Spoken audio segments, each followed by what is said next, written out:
What's up, Ramblers? Your favorite CEO is back. And before we begin today's podcast, make sure you hit the subscribe button to never miss an episode. And follow Assistance HQ and Offsource HQ across all platforms to stay up to date on the latest content, updates, and more. And remember, if you need a virtual assistant, visit us at offsource.tech. Now, before we begin, a word from our sponsor. This is The Ramblings. Hey guys, welcome back to another wonderful episode of The Ramblings. I am your host, Angelo Roberts Jr. I have today with us Dexter Washington, CEO and founder of Crafted Designs. How are you doing today? I'm doing great. Thank you for having me on. Yeah, I appreciate this. How are you doing? I'm doing pretty well. We are in for a great conversation. Dexter is a lead designer, UI UX specialist, which is actually going to be very good for 2024 because you guys know that we're trying to design our own app. So we're going to have some very personal and deep dive questions to get into. So as we like to start, Dexter, introduce yourself. Give us a little bit about your spiel, who you are, what you do, the whole nine. Yeah, for sure. So, as Angelo mentioned, my name is Dexter Washington Jr., founder of Crafted Studios. I've been doing that for quite some time. Since 2020, I was working on it, but 2021 is when I established everything. Previous to that, what even kind of got me in that realm just really quickly is I was working at agencies, advertising agencies, kind of like a Swiss Army knife. So I was working on design, advertising, collateral, etc. I quit that, went to start my own studio. Like I said, I've been doing that since 2020. And then this year, I'm actually a lead designer at a company as well called Juniper Networks, which was recently acquired by Hewlett Packard yesterday or the day before, which is pretty cool. There's a lot of stuff in the works in that arena too. But yeah, this is just what I do, everything design. In terms of like my own studio, I've worked with a lot of cool companies, man, such as Yahoo, Allegiant, Delta, working on some stuff for JetBlue, US Virgin Islands. We have a lot of cool clients under our belt, and Wow. Okay. So you've worked with some pretty heavy hitters. yeah, definitely. Now, I think that's going to be where we officially land for the very first topic of conversation. For a lot of entrepreneurs out there, partnerships, especially since that's something that you have some expertise in. How do you go about getting your partnerships, especially as a small company that you probably have very limited to offer to a company that's the size of JetBlue? So, how do you get into a company or a partnership like JetBlue?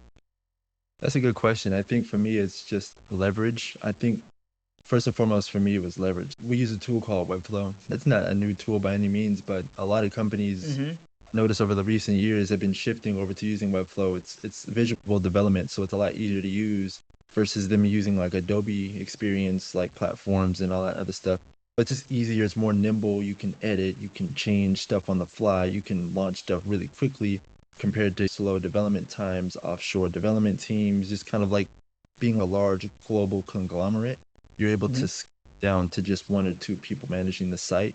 So they look to us as specialists in that arena. So number one, that's where we get our leverage from. Number two, since we already have worked with clients like previously within the same weight class as them, you know what I'm saying?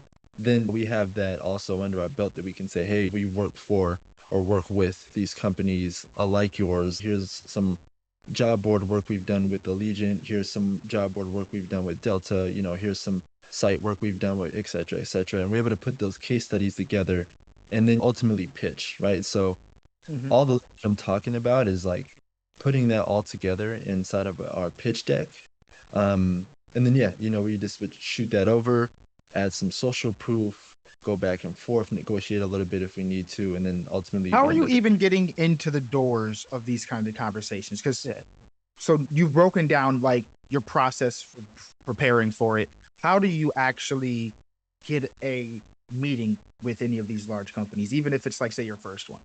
Yeah, so that's a good question. So for me, it's been exposure. So exposure and referrals. So I am on the Webflow Experts Partner Program.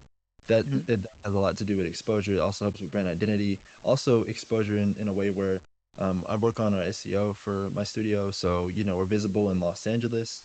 The people at the people at JetBlue, they are in San Francisco currently. The people at least I'm working with, they're in San Francisco currently. They were doing some research on designers in LA, stuff like that, since they're going to be down here. So, we're amongst the top, 3 to 5 that you're going to find. And then it's just all about sifting through work.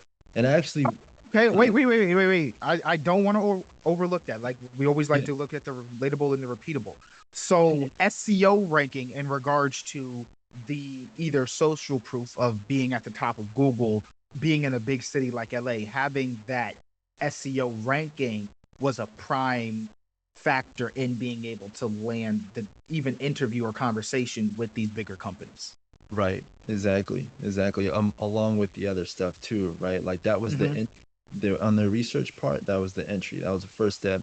Second step, I'm assuming that they've done their research on us, looking at us on the Webflow Experts Partner Program, looking at our work, looking at everything, right? And they like it, so they're like, hey, let's reach out to them, and as well as other agencies, and let's just kind of see who comes up with something, better in terms of like packaging everything up for us, pricing and everything else like that. So yeah, but the first barrier entry was definitely search. I track all this stuff too, so I'm able to see where the leads are coming from. And it was for sure they found us through Google, and I actually had a quick conversation. They were like, yeah, like we stumbled upon you upon our research on Google, and then we also found you on the Webflow Experts Partner Program. And then yeah, we were looking for someone who does that, so we reached out. So I was like, okay, cool, dope. So we land there. Um, so I mean that was like one thing too. But to speak to your partnerships part, like I do have partnerships though that would help me get to those larger clients that like JetBlue is later on down the line. That was like later like this like last year, like quarter 4. Mm-hmm. The Allegiance, the Yahoos, etc. Like those were formed through partnerships through a software company, one of our partners or previous partners that we were doing business with, building out career boards, job boards. We were partnered with a company called Lever. If you apply for jobs, you probably have seen like the Lever application, or if you ever just work with any type of job board in general, you usually see them. So that's what we were partnered with. They would get the companies and they'd be like, hey, they're their customers for, on an enterprise level. And they were like, hey, well, we have a partner here that does websites. And if you need a job board built out, career pages, etc., then, we can hook you up with them and we can build this stuff out. So forming partnerships on a small scale to get those large clients was like the big important piece in getting these large Mm-hmm. clients later on. So I leverage all those projects to get a JetBlue, to get like a Virgin Islands, to get, you know what I mean? It's long-winded. It's over the course of 4 years, but you know what I mean? It's like Right. But had that's to, that's how long it takes to be able to build up that foundation and actually that social proof. Because in order to land that JetBlue, you have to have that SEO ranking, which obviously you have to beat out all the people that already are trying to SEO rank for design, especially within LA. And it's a lot. And at that time, you also are working, I'm assuming, full time at a company. How are you managing being able to scale running a six-figure kind of company, working with companies, partner with like JetBlue, Yahoo, and stuff like that, and still work full time? How are you dividing your time up? that's a good question, man. It's all about processes, processes and keeping in order. You know what I mean? Like you got to run a tight ship. So for me, it's always just been about like what I did in the very early stages is I would write everything down of what I'm doing. So I'm a designer. I have processes on how I design. I have processes on how I communicate. I have, you know what I mean? So, I write everything down in terms of like, this is how I do it. This is how I get my results. This is how I get the results. Um, and so, I would just jot everything down. Like, this is how I want to communicate. This is how we do it via email, via Slack. This is the tools I use. This is everything, right? Everything that I was doing, I jotted down. And then I turned that into processes that are repeatable. And I did that through, I honestly forgot. I think it's Scribe. I use Scribe. So Scribe is a Love great tool. Scribe, great tool. Yeah, you heard of Scribe. It's a great tool. And that helped me put stuff together. So that way the team, if they ever get stuck on anything, they could just refer to that, and thankfully and luckily I've ended up in a good situation where everyone that's a collaborator, a part of Crafted. I don't like to call them team members because I don't own anybody, and we're not really a true team. We're a team of collaborators more so. So everyone has their own businesses and their own things, but we might collaborate together. With that being said, like they're all experts in their own right. So I don't have Right. to, you know what I mean. I have to coach too much. I just say, hey, this is what we do and this is how we do it. Then give them the things to go ahead and go do. So, so that helps too, that repeatable process. But at the end of the day, it is up to me to manage everything, and it is up to me to handle the sales and stuff like that. So how I divide my time is just really simple. I'll get up early to do business tasks. I'll start my day job and then I'll get off and like just kind of check everything and make sure everything is done. So yeah, that's how I've been doing it. It's a lot less task heavy than it sounds though. I'm chilling. So it's Listen, nothing man, crazy. living in LA, running a small company, working, you seem to be doing pretty fine by my standards. If I was to say, okay, so you said it's like light work. Are you trying to get to a point where you can leave your day job and scale full time, go full time entrepreneurship, or are you more of a chill kind of person? You would like to just keep it where like you're comfortable where things are. Yeah, so man, I was full time for 3 years up until the later half of last year. Oh, So okay. yeah, for me, I made the decision to go find a job because I just wanted to test the market, and I also just wanted benefits. To be honest, I like benefits are a good thing. I'm looking towards owning a home. Certain paperwork just looks a lot better when you got like W-2s, and I didn't want to go and do the whole like S corp tax route thing. I didn't want to punch above my weight in terms of getting a different entity set up so I can do my W-2s just right now. Just was just kind of something I really wanted to do anyway. Just kind of see, where I'm at career wise, and because at the end of the day, if running an agency is a lot, it's a lot, it's a lot going on. So for me, man, it's just important to have an exit point. Like you just mentioned, do I want to scale it? Not really. I'm comfortable with what we're doing. Impactful work, um, larger projects, a few of them a year, stuff like that. That's what I really like to do. And if I ever wanted to just say, you know what, I don't want to do this no more, my exit point is just to continue to work on my career. I don't have like millionaire aspirations like I used to have. I'm more so just kind of happy just doing what I'm doing right now. So, Yeah, I think that is we have not yet had an entrepreneur on our show talk about that, or at least be in that mind state of expressing that particular point where it's like, hey, I'm an entrepreneur, but this is not something that I've tied my identity to. This is not something that I lay down my sword and die for. This was a means to an end, and that end has basically served out its purpose. Talk about like what did you feel any pressure? You said you used to have millionaire aspirations. Did you what changed in order for you to no longer have those aspirations and feel more comfortable where you at? that's deep, man. That's a lot of inner work for sure. That's just inner work. Um, Man, where does it even start? I think for me, what made me kind of feel, first of all, what drove me to be a millionaire is something I didn't even really know why. I just feel like as an entrepreneur in this space I'm at right now, where there's a handful of millionaires that I can look to who are my peers are like, okay, like that's dope, like cool. And that probably their aspirations influence mine. And at some point, I had to think deeply and really think about myself and what I wanted in my life, right? How I wanted my life to look, how like, what am I happy, what am I comfortable with? And ultimately, I landed at, well, you know what? Just a little bit more here, a little bit more there will get me to my happiness, will get me to my goals, will allow me to afford the things that I want to actually do, um, invest in certain places and such. And that's what I want to do. We're humans, changes in 3 years I can say, you know what, let's go crazy, let's just scale this thing, let's see what we can really do.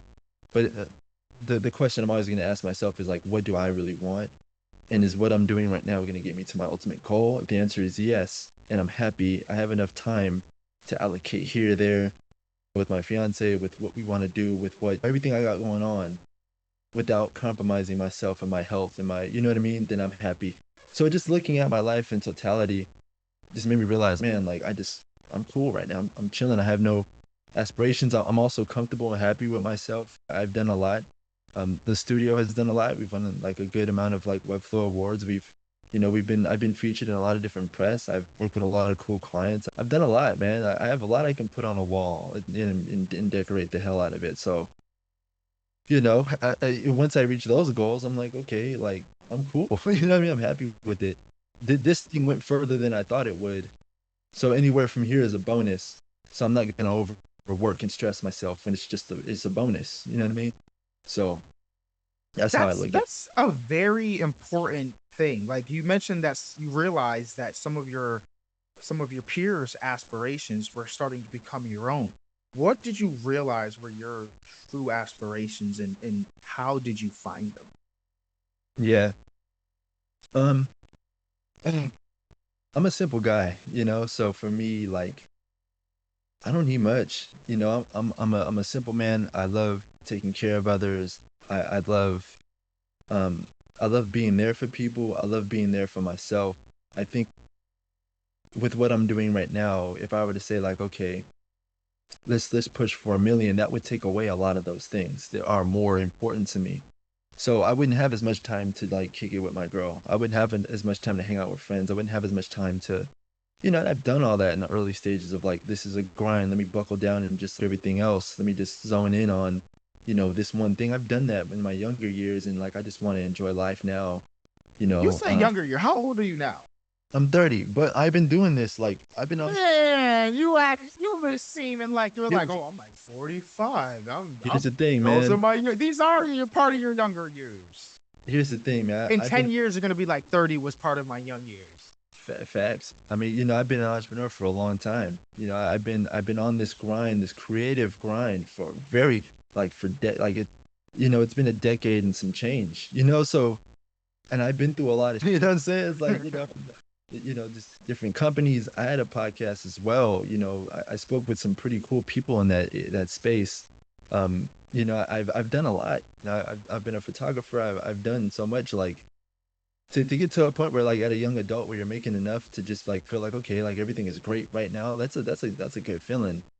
So I would like to just sit on that for a little while. I am still young, so I might change my mind, but yeah, right now I'm just focused on just building a different type of life compared to like grind mode. Let's get it. Yeah, I'm locked Right. in. You know what I'm saying? I'm not on that no more. I still am very much because I'm doing all these things, but it's just a different type of energy about it. It's more so focused on health, wealth, happiness, spend time with people, be able to have my hobbies. That's more important right now. So I'm I'm just kicking it. Other people's aspirations, to answer your question, I don't know even know if I did. But yeah, I really just was like reflecting a lot of like, do I want to like would I trade places with others? And the answer was usually no, because it's a grind. It's a lot of stress. I already have like nervous system issues, so I mean, man, you can just can't afford any more unnecessary stress in my life, and um anxiety, and overwork and overextending at the moment. So yeah, for me, it's all about balance. I think balance is key in life, and I think like if you have a goal and you hit the goal and you're good, man. Like, what's the rush? Like you said, I'm in the same token. You said I'm young. I'm looking at it from the other way. You say I'm young, I should keep getting it. You didn't say that, but I'm Right, but young. you're this is still part of your young years, like Young. it's to set yourself up at a point where, like you had said, at 30 years old, I can take my foot off the gas and say I'm comfortable. If I wanted a job, I can have one. If I don't want a job, I don't need one, and Right. I can maintain my lifestyle. I have a fiance, and listen, like that's more than what a lot of people will have to be able to ask for. You never hear people say that they can have everything all at once, right? I actually just recently did a podcast with a Stan Peak, and he had mentioned that you can have what you want, you just can't have it all at once. Mm. And you seem to be kind of having your cake and eating it too in a situation like this. But I think that it's because you're not greedy. You were able to put that work and you put in grind years, and at 30, still in your youth, you're able to do that. Mhm. Do you get bored? What was that? Do you get bored? I get bored. I get bored. I mean, not really, because I'm in a Like, place. do you have any excitement in your life? What do you feel like this is some, even if it's a personal goal? Do you have anything that you're chasing? You mentioned you're looking to buy a house. Like, what are some things that you're like, this is what I really have at my priority list in terms of what's, even if it's a personal goal? Yeah, travel. I want to travel a lot more. I want to travel a lot more. Like, that's like I want to go to a different country. Like, that's one thing. Um, I want a Porsche. I love cars. I'm a car enthusiast. I love cars. Was working on cars with my dad since I was young. I was drawing cars when I was young with my father. So yeah, I'm a big car enthusiast. I want a Porsche. There's just different experiences I want to live. I want to go watch F1 race in Vegas. Like, that's cool to That me would too. be nice. I Dope. hear that's if you're into tech, that's the tech billionaires capital kind of thing event. So even I was watching a YouTube. I think it was Marquise Brownlee. Big fan of his, by the way. Shout out Marquise Brownlee. And it was they're broken down into two separate categories, like the racer and like the team that put the car together. Okay. And the technology that goes into making these things milliseconds faster is like mind blowing to me. So everything you've mentioned has led me to ask, do you love design? Because from cars to you said mentioned being about a decade plus at 30 years old in being in the UX UI design area field, is that like something that you're like drawn to? No. No. No. No, not at all. If I were to have, if I weren't doing this and like it was all about my passions and I can like do everything I want to do just off of my love of everything. If love paid the bills, pretty much, I'd be probably like doing photography or something like that. I would be a Well, landscape. you mentioned photography. That was one of the things that made me ask that. Like even in your beginning things of photography, what made you scale uh, a UI UX like a graph or more graphic design kind of company, UI UX company versus a photography with Adobe photo editing and stuff like that? Mhm. Yeah, that's a good question. I ask myself that a lot because I think I could have just did that, to be honest, and would have just been totally fine too. But I think I just was hitting a ceiling with myself. I was young at the time. I think I just hitting a ceiling like in multiple ways, like skill set wise, like just professionally. I just was, and I couldn't break the plateau of like getting to six figures. I just wasn't, I just wasn't really doing all that well with photography. I just think now that I look at it, it just was like it was a knowledge gap. Um, so I think if I would have kept at it for sure, but what made me want to do UX UI was just like I was already also building websites. I was already like in design a little bit because I just like creativity as a whole. I just was into and stuff like that in my past. I was already tinkering around with that stuff, working at different companies, being the web guy, even though I wasn't really a web guy. Like they had me tinkering with like Wix and stuff like that. Ultimately, I did see opportunity there. I um I was exposed to it too just by talking with amongst one of my friends. Like, hey, around the pandemic, like everyone had those discussions. Oh, everything's going digital and all. So this, I was like, okay, bet. Like, let me just double down and be the one to offer sites. So it's really simple. I just seen opportunity and was like, okay, like that's where we're going. So let's just do this. And I just kept building my skill set. But yeah, by all means, I like design. Am I passionate about it? Nah, it's not that deep to me. So yeah. Okay.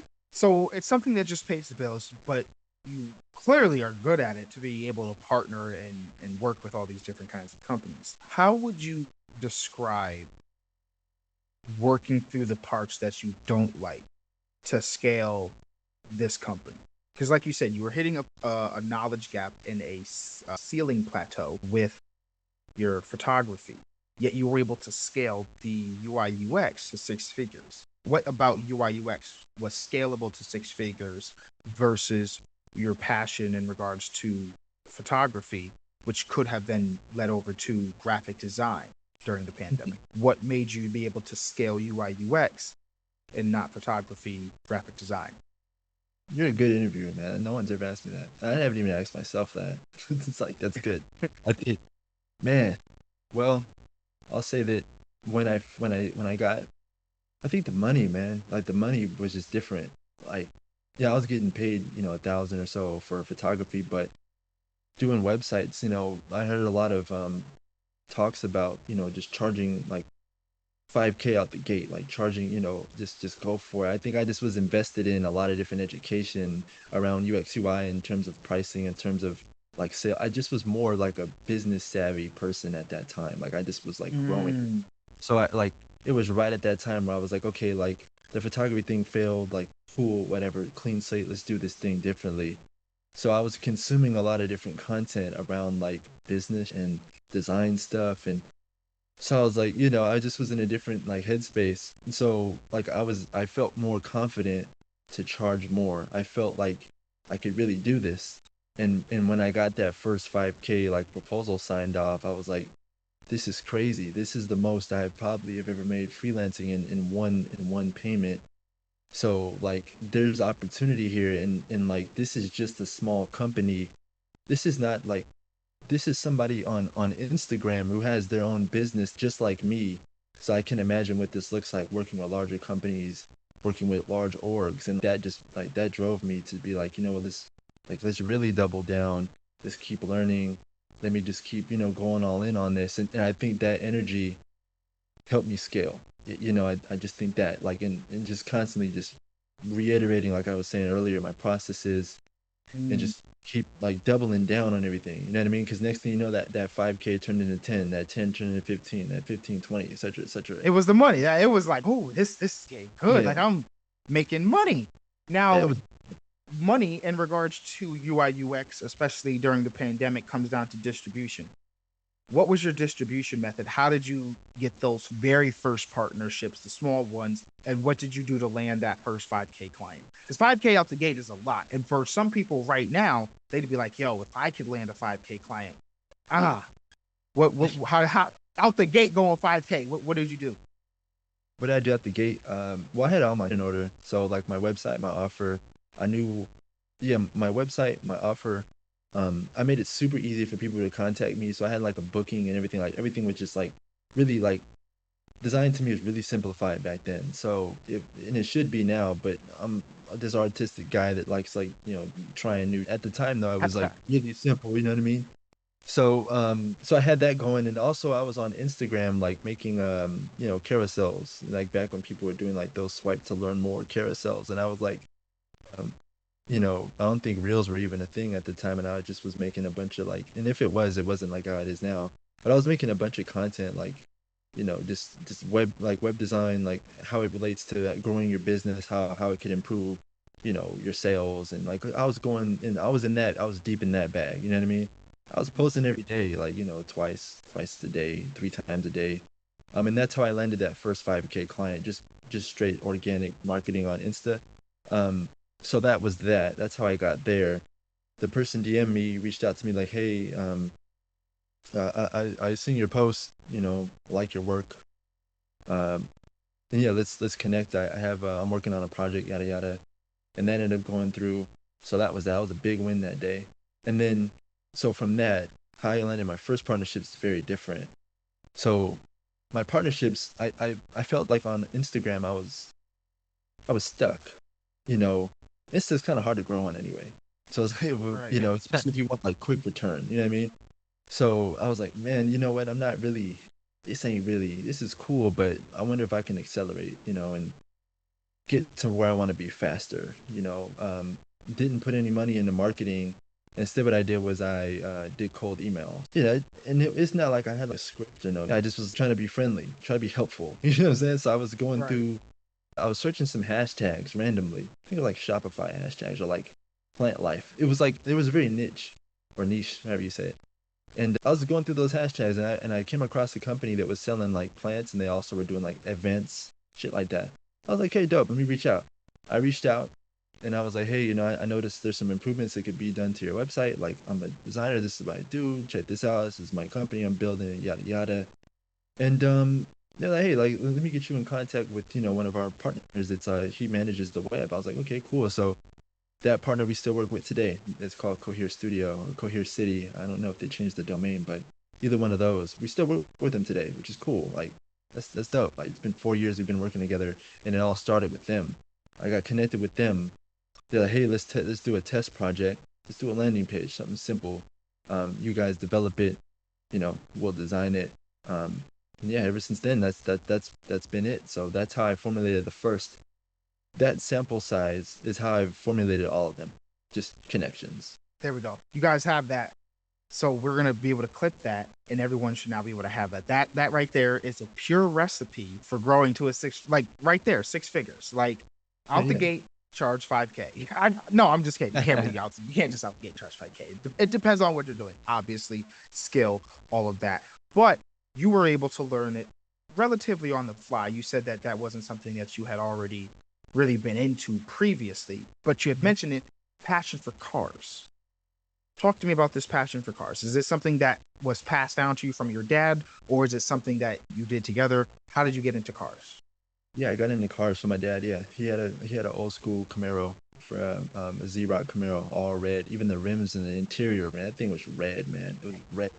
I was like, yo, this guy is crazy. Got an all red car. Um, and he always would work on it out there in our garage at the time, and I just was like so intrigued by it. I just was watching. I was a kid at the time, probably 6, 7 years old, just like watching them do whatever, putting upgrades to it. I was like, okay, cool. And then he's an artist himself. He used to work at Boeing as an engineer and a technician. So he have a bunch of schematics, like blueprint schematics, how he wants to implement changes, like, from the team. And he would be drawing all the time. I think because of that, he was also naturally an artist. So with that being said, we would draw together. Like when he was done with his schematics, I'd pull out like my little notepad and we just would draw. And he would draw different cars, I would mimic them, and he would continue. It's that type of relationship. Just always being involved with cars with him. He loved collecting them, he loved buying them, fixing them. But, I just was always kind of in that space, even growing up around my uncles and stuff. Like they're in the lowriders. I'm half Mexican, so I got a little bit of Chicano culture. I'm saying is my background. So for me, I always grew up around that stuff too. Like I just was always embedded in cars. And yeah, fast forward to today, that's kind of like where everything came from. It's just me liking those types of things from that. All right. So I know you said you didn't necessarily have an interest in UI UX design previously, but it seems like from the beginning, you are at least an artist, drawing since a young age, being into photography, being just a creative. There we go. I think that would be the much better term. You are a creative. And that has been a really good thing for you throughout the past decade, being able to make money as a UI UX designer. Run me your top 5 favorite cars. And then I'm going to ask you to do something really crazy, which is I want you to then compare them or rate them against your top 5 favorite software apps that you use as a developer. All the things that you need to be a developer, whatever your favorite design tool is, Figma, Framer, whatever it is I don't even know if Framer is something that's used for UI UX. But whatever your top 5 are, and then your top 5 cars, and then run me a comparison on the top 5. Okay, cool. Yeah, out the gate, it's got to be a Porsche 911 GT3. You can go with any date on those. I'll just say 2022, just because. And then I'll have to say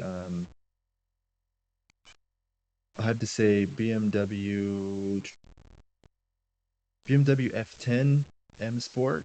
That thing is crazy. It's the last beautiful design of BMW, in my opinion, before they got like this crazy grills going on these days. I'd probably would also say I'd have to go with also like a BMW E30. This is a classic. Okay. Now, are you an aesthetic of the car, or do you want to know the interior, how it runs, how fast is it, the horsepower? You're tweaking it all the way through. Yeah, everything. Okay. It's everything. Yeah, it's aesthetic, and then it's also like how it. If I'm buying a car to like purchase on my day-to-day and drive, like it matters how I drive. Like I'm not a fast driver by any means or nothing like that. I just like like something that looks good and I can cruise in it. So design is more so important. But when it comes to just looking at just an enthusiast aspect, it's like a mixture of everything, right? The other two, I'll probably just say let me go with something. I mean, I like the new Audis. The Audi Q5s are pretty smooth. So let's just throw one of those in there. And then I think a car I've also always wanted was what can I think of? I already said Porsche. I mean, Porsche is like, I'll go with the Porsche Cayman this time. It'll be like a 718 Cayman, like a drop top, something like that. So, yeah. Okay. Now, top 5 apps that you're going to be using as a software or as a UI UX developer, and then run me your comparison on why they're 1s, 2s, and 3s, and 4s. Man, okay. I think, well, I mean, if I'm kind of biased, but I do think Webflow is a strong tool, and I think I'll probably put that's like your Porsche 911. It makes aesthetically pleasing things, and it also, the engineering is great. You can do a bunch with it, right? Like you can plug in a bunch of different apps. It's heavily supported. It's not like you got to do a ton of legwork. Then well, so is this UX UI only? Because sometimes you got dev stuff in there. No, you can get into dev stuff. Okay, because I was gonna say I'm just gonna do on platforms. for some reason. So I think if I were to do WordPress, I would say that that's the E30 for sure. That's the BMW E30 for sure. Because it's older, it's been in the game for a while, but it's a classic. It's undebatable that it gets the job done. It's just more mechanical. You might have to implement some code in it. You have to really just know what you're doing, right? Like Right. It's a mechanics car, and it's a developer's develop site. you're right, true like developers for sure. And then if I were to look at something like Framer, I probably would call that the Cayman. That's probably the Cayman. It's a smaller company right now. It's smooth though. It's still smooth. It creates aesthetically pleasing things. It gets the job done. And it's people are arguably saying I'd rather have a Cayman than a 911 just because I like mid-engine cars, which is the Cayman versus the engine in the back of you. So it's like I can see some Porsche enthusiasts debating just like Webflow and Framer people like debate all the time. And then the BMW like F10M Sport, that's probably just like your Shopify because it's a well-rounded machine. It's been around for a while. It's been some decades. It's a decade and some change. This was crazy. It actually ended up working out. So cool. But yeah, I love the comparisons, especially because if you are very heavily into like different kinds of things, you can draw connections, I feel, to anything. People are like, oh, that does, you can't compare apples to oranges. Yes, you can. You can say an apple is red and orange is orange. An apple tastes, a lot sweeter, and orange tastes citrusy. You can compare them. You're going to get a lot of differences, but they're absolutely comparable. And so, just like a lot of people relate sports to business, in terms of being a developer, if you like cars, let's rate what runs, what's going to hold your website the longest, what's going to handle traffic, what's going to be the developer, the aesthetically pleasing, the easiest to even set up or add the plugins, as you mentioned with Webflow. So, oh my gosh, I feel like we've just been kind of chatting, man. I love when things I love when things go like this. I love when things go like this. Yeah, me too. Now, on your bio, you have 2022 and 2023 finalists for Webflow. What does that mean? So they have Webflow awards every year, and yeah, they have just different categories. I was actually supposed to put professional partner of the year, just that I don't have enough like space for all that stuff in a bio. But yeah, we won in the professional partner of the year category in 2022. Got a cool award for it. It's back there. It's that W up there, in that corner. Oh, right? That's the award. Pretty cool. They select some partners. I think the community votes as well. I'm not 100% sure on that, but just people that have been doing the work over the years and been contributing to the community and stuff like that. They typically award them every year in different categories. Professional Partner of the Year is one. We won that one in 2022, and we were finalists last year, 2023. And we were one of the ones in that category, the only one to go back to back, which is cool. So even if we didn't win, like that's still cool, nice, So that was dope. yo, you have so many accolades for someone who's only been 30 years old. You've been like racking them up. So what would you say is your biggest accomplishment? You've racked up all of these accolades. What's the biggest one? Or your favorite? What means the most to you? It's a good one. That's a good one, man. I mean, I have less of an award accomplishment and more so like an interpersonal accomplishment. Okay. So my accomplishment, I think, is more like I'm still able to be a level-headed, like humble, down-to-earth, and grounded person. There's people, and I've seen this over the years. There's people who let their accolades get to their head. There's people who inflate themselves. There's people who, they just get too caught up. You know what I'm saying? In all of this, and unfortunately, sometimes morals and values can go out the window. You know what I mean? But I think for me, like I've always, even my relations with people, right? Like, because people will say, you'll hear a lot of advice. You have to let go of everybody to level up. You'll have to drop all your friends. I've always been intact with the people I grew up with, and I respect, and I'm able to keep them in my circle.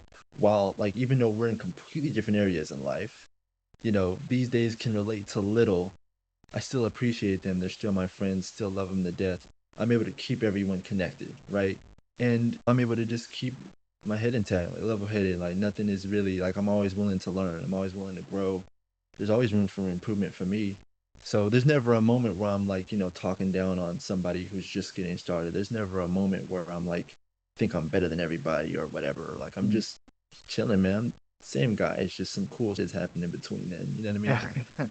So, you know, like that's an accomplishment for me. Because, you know, as you can imagine, like dealing with these companies, not only is it a challenge just to get the sale, but being a black entrepreneur in these spaces, you know, like Hmm. you're open to judgment in a different light.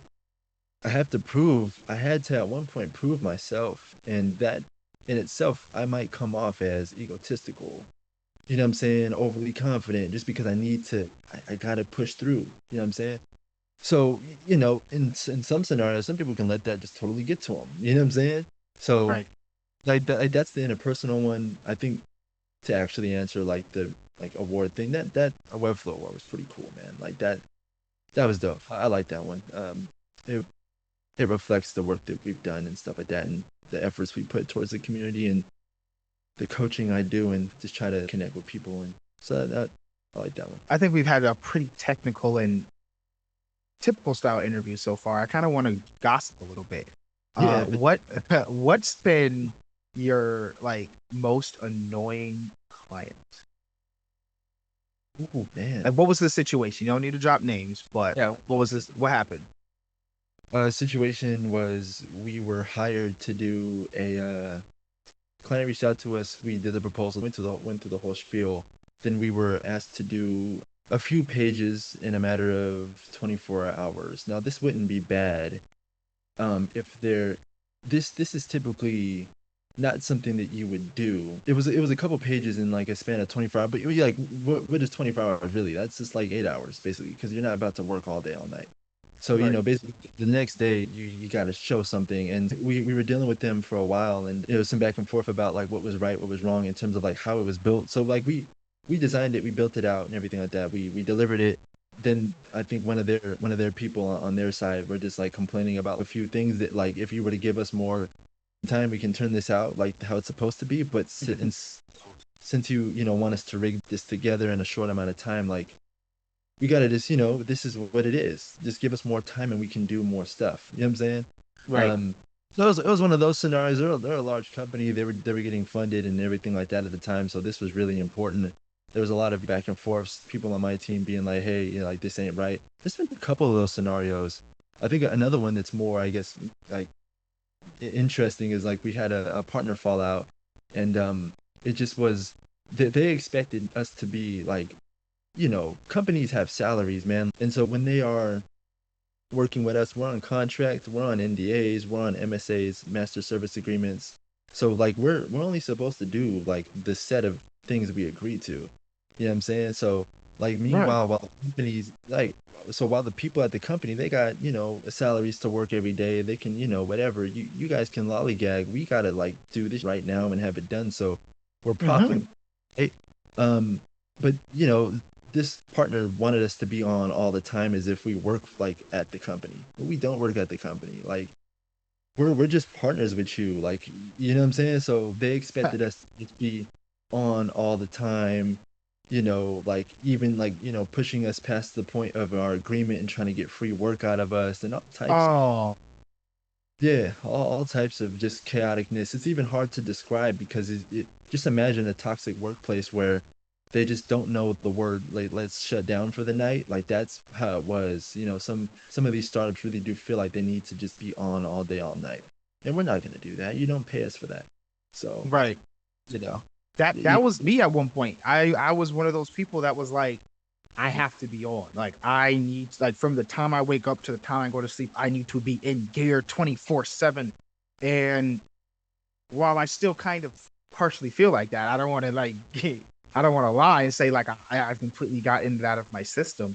It just feels I can take it and I feel less guilty. I'm not gonna say I don't feel guilty, but I feel less guilty when I do take that time where I'm like, I'm gonna shut down at 6 o'clock, seven yeah, o'clock, and not deal with it. I've had sometimes clients hit me at like 9:30 at night, and I'm like, I'm gonna deal with that in the morning. I have like if I do not restrain myself or if I don't set the boundaries, the client's not going to. If they're going to take as much as we give them in that particular situation, you know. So I definitely understand. It can get really annoying to deal with Yeah, boundary pushers.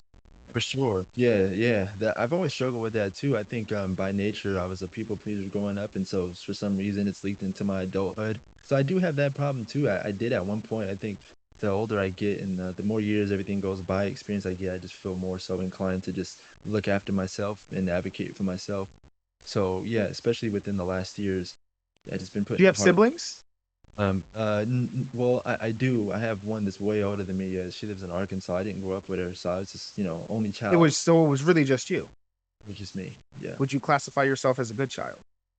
Not A like good. yeah. Would you you weren't a bad, you weren't like, Nah, getting in I was. trouble all the time.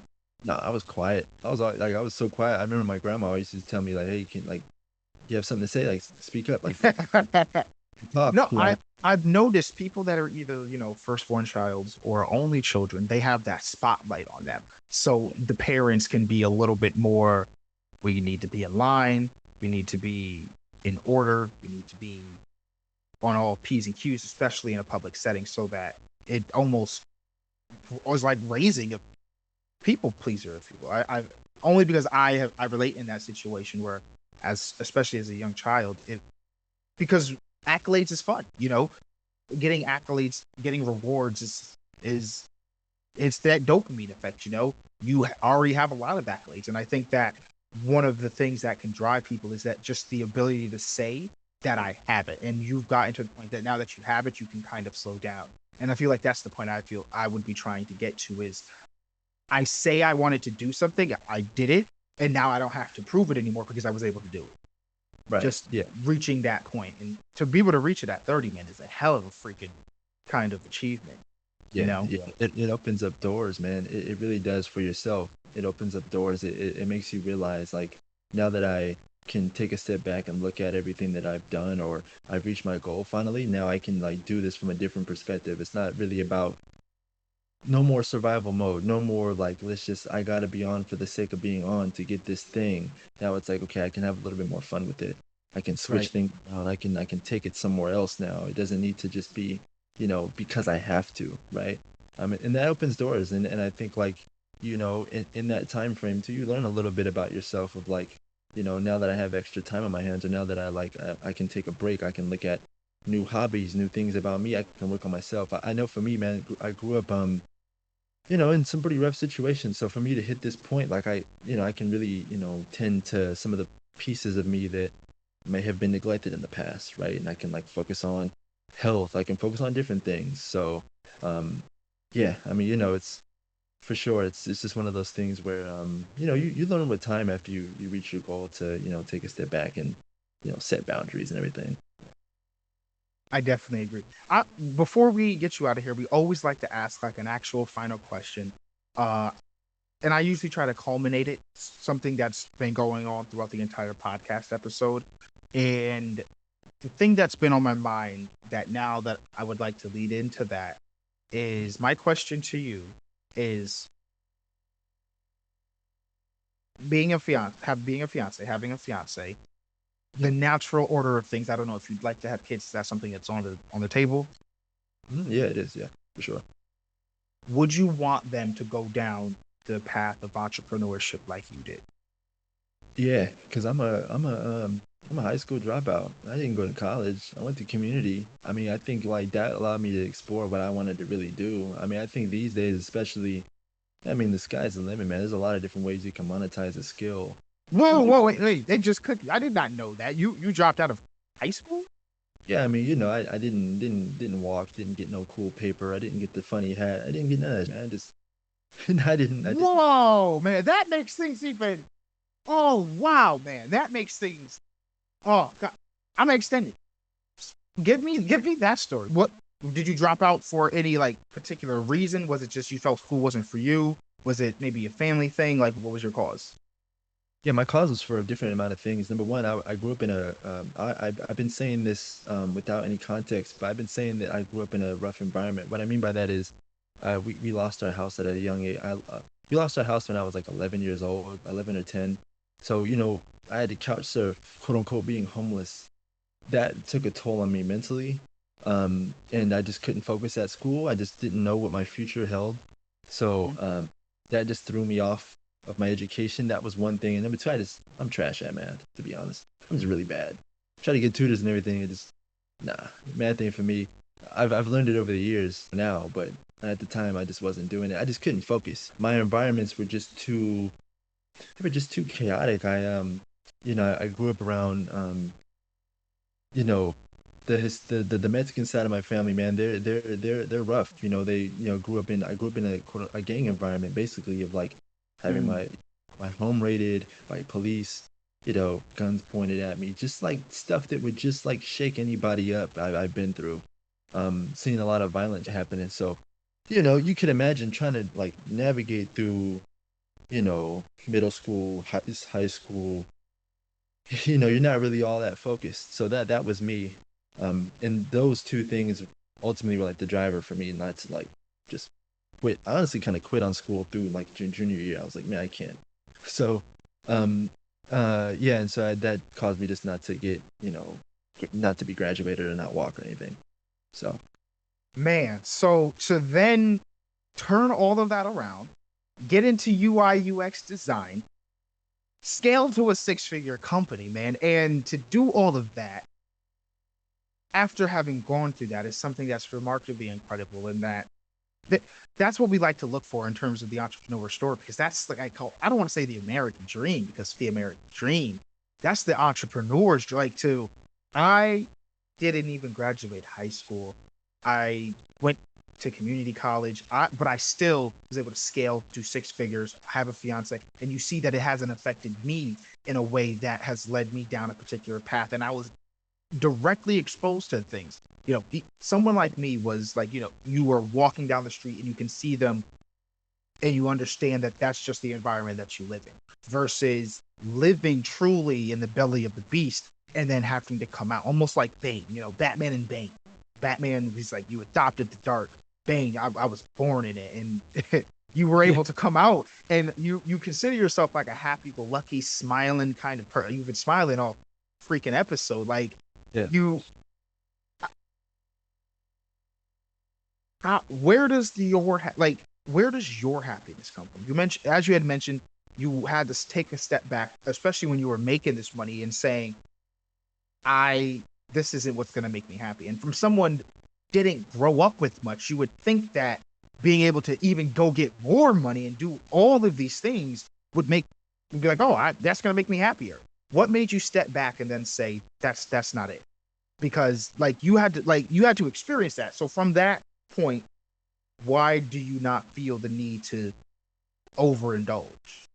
Yeah, um, that's a good question, and I don't know how to put it in words really, but that story that you talk about, the entrepreneur story, the fact that I have turned it around in such a way, it does contribute to that like baseline level of happiness. So for me, having gone through all that and being able to turn life around, like, just a decade and some change ago, I was just like thinking like, I don't know what the f- I'm gonna do with my life. Like, you know what I'm saying? I like this I could be, I could be anything right now other than who I am. And the fact that who I am today just makes me happy. And to answer your question about like this, things that didn't feel in alignment with me, and the reason why I had to take a step back is because, I did feel like I was overextending for no reason. And like I say, I try to stay grounded, right? Connected to the people around me, connected with myself. I keep remembering my past self and thinking like, okay, what drove me then and what has stuck with me from then to now, and ultimately like I have this inner contentment, man. Like once you go through the fire, you know what I'm saying, Mm-hmm. it's just reach certain levels in life that you would never think you would. So like that in itself keeps me happy, and if at any moment where I feel like I'm overextending that, and I notice when I overextend, I kind of get out of my element a little bit. I start to feel stress and anxiety and stuff like that. So whenever I feel that, I know that I'm like, okay, like let's just kind of let's push this back. Like let's we don't got to keep and that's not for the sake of me like running away from it. It's more so just me being aware of like, okay, like I'm pretty content, right? So yeah, I think that's just really it. Just have like this constant inner, I don't know what it is, man. It's like contentment that I just feel like This is my fun, right? Like turning the darkness into light is exciting to me. So I'm having a blast. You know what I'm saying? So it's like, yeah, I mean, there's nothing more for me like that like I feel like I need to externally get for me to feel that. I So feel like coaching is going to be close in your future. I don't know. Hearing the story, I feel like it smells coaching. Yes, this is how life coach, business coach, one of the two. One of the two. I can smell it in the future. Anyway, we have had an amazing conversation, Dexter. This has been like really chill vibes. I've absolutely loved it. I think the audience is going to find some amazing value, especially in your story and some of the practical things that you did that they'll be able to replicate. So before we officially have to gift you out, the biggest question I'm going to ask, and this one you can pass on because of your state. Where can we find you for business if someone was listening to this, if they wanted a UX designer? Are you taking new clients? Is that something that, where can we find you? Give them the shameless plug. yeah, for sure. You can find you can reach out at craftedstudios.co. You go to the contact, you'll find a calendar if you want to have a conversation. Yeah, we can start off there. We can see if like we're a good fit. So yeah, craftedstudios.co, not .com. I'm always on Twitter. My Twitter handle is Dexter W Jr. That's where we connected. I'm on socials. I try to respond when I can. I do know some people inquire through there. So yeah, you can find me there. All right. It's yo, like I said, man, this has been an absolutely wonderful conversation. If you need any UI UX design, make sure you go to craftedstudios.co.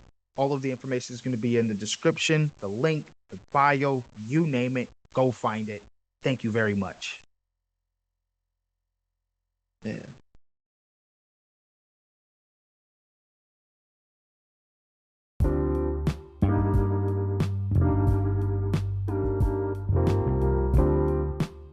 Hey Ramblers, that's it. Podcast is over. Don't leave yet though. If you enjoyed today's episode, make sure to like, share, and subscribe to the podcast, and follow us on YouTube at OffSource HQ. We'll see you next time.